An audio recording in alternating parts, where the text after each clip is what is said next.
Sehingga wali-wali itu dulu, saya berkali-kali cerita kalau ngaji, wali-wali dulu itu kalau ditawarin Allah masuk surga itu tanyanya satu, ya Allah di surga ada sholat enggak? Kalau enggak ada saya enggak mau. Kalau sampean pasti enggak tanya gitu, pasti itu sudah ada. Gini, enak mlebu swarga ora usah sholat mesti gitu. Sudah lama sekali nganggap sholat itu problem. Dan itu berat masuk surga, begitu terus itu berat. Itu pertanyaannya gitu. Karena alam rohani kita, saya ulang lagi, alam rohani kita itu tidak kebayang kalau kita hanya nyuwun sewu nikmati secara seksual, secara biologis. Makanya ada ulama ditanya, kenapa sholat itu lebih indah ketimbang nikmat al-wiqa misalnya, nikmatnya hubungan biologis. Jawabnya ulama itu gini, lucu, jawabannya sederhana. Nikmatnya kamu punya anak itu apa? Jawabnya ulama itu lucu.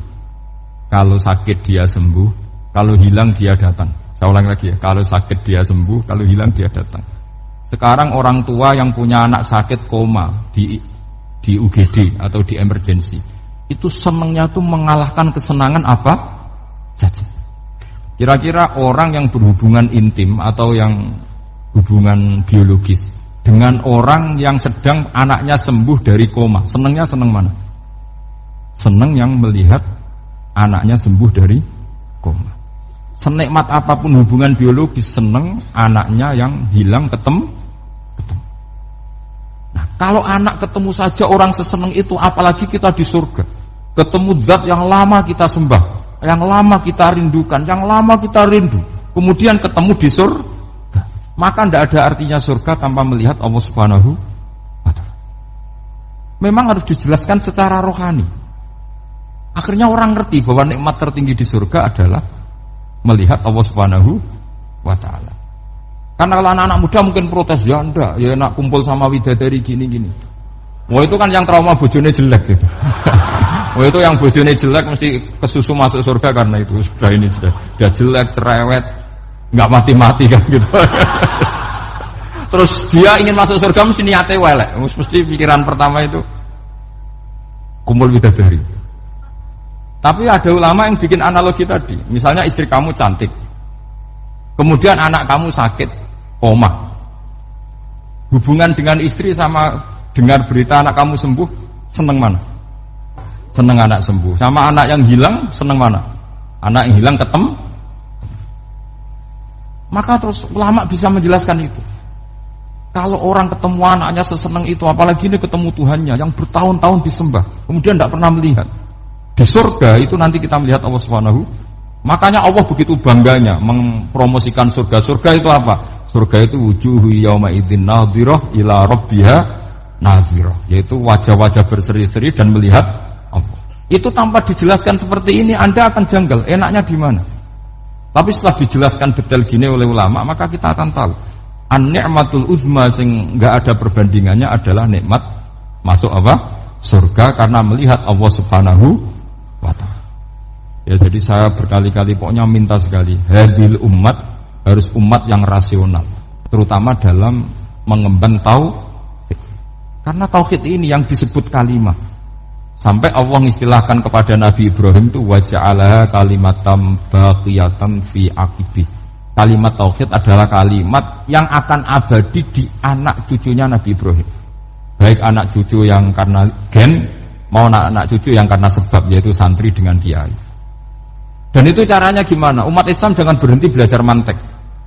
Makanya di MGS, di Qudsiah, di TBS, semua pondok pasti ngajarkan mantek, di Bendan, ilmu logika.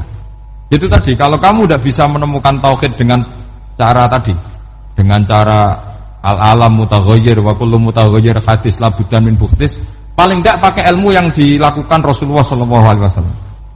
Itu masyhur itu. Saya sering cerita di mana-mana. Ada orang namanya Jubair bin Mut'im, Muhammad bin Jubair bin Mut'im. Itu dulu dia kafir. Dia orang pinter sampai dipasrai jadi negosiator untuk mengurus tawanan perang Badar yang ditawan Rasulullah SAW. Ketika datang di Medina, delalah pas maghrib, Nabi baca wattur wa kitabim mastur. Di antara ayat yang dibaca Nabi itu am khuliqu min ghairi syai'in. Masa manusia sebanyak ini kemudian mereka diciptakan oleh ketiadaan. Min ghairi syai'in itu oleh ketiadaan. Masa alam raya yang wujud ini, alam raya yang punya eksistensi ini, kemudian penciptanya adalah ketiadaan. Padahal wal adamu la yakhluqu wa la yu'assiru wa la kadza wa kadza. Tentu sesuatu yang tidak ada itu tidak bisa dikatakan sebagai pencipta. Wong enggak ada, jadi faktor saja enggak mungkin apalagi jadi pencipta. Itu Nabi habis sholat langsung beliau sungkeman, ya Muhammad, saat ini juga saya iman. Karena logika yang dibangun ayat yang kamu baca itu menghabiskan semua logika saya. Intinya logika tauhid itu akan mengalahkan semua teori non tauhid. Itu yang disebut bal naqdhifu bil haqqi 'alal batili fayadmaghuhu fa idza huwa zahid. Kebenaran tauhid itu akan menghancurkan kekuatan apa saja. Fayadmaghuhu itu di tafsir Tabari disebut dorbatan tasujud dimah. Satu pukulan sing sampai menjadikan otak itu hancur. Makanya disebut damagh dimah itu maknanya otak. Maka kamu jangan khawatir kalau Islam didiskusikan di Uni Soviet, didiskusikan di Kanada, didiskusikan di Korea, pasti kalimat tauhid akan mengalahkan kalimatul batil. Pasti ja'al haqqu wa zahaqal batil, innal batila kana zahuqa. Tapi syaratnya kita harus kuat. Makanya saya ini senang sekali yang namanya ngaji itu, saya senang. Karena saya tadi bercita-cita ingin jadi dosen setelah mati. Karena di dunia sudah tidak jadi apa? Dosen. Saya ingin seperti Imam Amudi. Pertama ketemu Allah, beliau disuruh ngajar malaikat tentang ilmu apa? Matematika yang mengarah ke tauhid. Jadi diajarkan. Kamu tahu angka 2, angka 3, angka 4, semuanya bersumber dari angka 1. Berarti semuanya berawal dari 1. Gak tahu setelah itu malaikatnya dites lagi apa enggak tahu. Pokoknya pas itu malaikat ya paham semua oke. Kayak apa hebatnya umat Rasulullah Shallallahu Alaihi Wasallam? Karena akalnya kuat. Sehingga kita harus kuat. Sehingga kalimat yang benar disebut kalimatul haqqin 'alaiha nahya wa 'alaiha. Nah, kalimat yang salah disebut kaburat kalimatan takhruju min afwahim. Kalimat menjadi kalimat karena diucapkan, tapi tidak menunjuk hakikat. Kayak ini misalnya, ini tutup ini putih, terus saya katakan hitam. Berarti saya mengatakan ini hitam sebagai kata-kata karena diucapkan, tapi tidak pernah menjadi hakikat. Karena hakikatnya ini putih. Itu hebatnya Quran. Makanya Quran kalau gue jelek orang kafir itu, gue jelek orang kafir itu sebut apa? Kaburat kalimatan takhruju min afwahim. Tapi untuk kalimat tauhid dikatakan apa? Yusabbitu walladzina amanu bil qauli tsabit fil hayatid dunya wa fil akhirah. Sebagian disebutkan wa ja'alaha kalimatam baqiyah. Kenapa kalimat tauhid itu kalimat yang abadi? Karena Allah sebagai Tuhan di dunia juga sebagai Tuhan di akhirat, dan selalu Tuhan pada masa yang tidak terbatas. Itu disebut wa ja'alaha kalimatam baqiyah. Kemudian umatnya Nabi mengganti kalimat yang gampang. Allah punya sifat baqo, punya sifat akhir. Maksudnya akhir itu la akhiralah. Terus semuanya. Yang paham ya alhamdulillah, yang enggak paham dikon ngapal wujud kidam baqo mukhalafatul lil hawadisi qiyamuhu bi nafsihi wahdaniyat qudrat irada. Wes paham. Lah kok sing rada alim terus roh bedane iki sifat ma'ani iki maknawiyah. Cara Mu'tazilah ngene, cara ahli sunnah ngene. Wah itu sudah kejimeten. Sementing pokoknya wujud hitam. Nah, kenapa pertama yang disebut wujud? Karena yang membedakan kita dengan paham ateisme itu ya sifat wujud. Yaitu mereka mengatakan alam raya ini dimulai dari ketiadaan. Wah itu akal mana saja itu gak bisa nerima. Masa ketiadaan menciptakan sesuatu yang ada. Maka kata Ibnu Hajar al-Asqalani ketika mentafsirkan mensarai hadis, salasun mangkunna fihi wajata halawatal iman. 3 hal ini kalau kamu faham maka menemukan manisnya iman. Manis itu enak. Terus kata Ibnu Hajar al-Asqalani, masih ingat betul dalam sarahnya Fathul Bari, wa yusamma inda ahlil aql, misalnya al-iltizat al-aqli. Agama ini mengajarkan kenyamanan cara berpikir.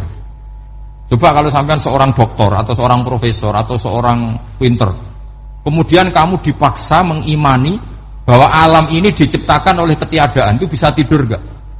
Oh, tidak bisa tidur.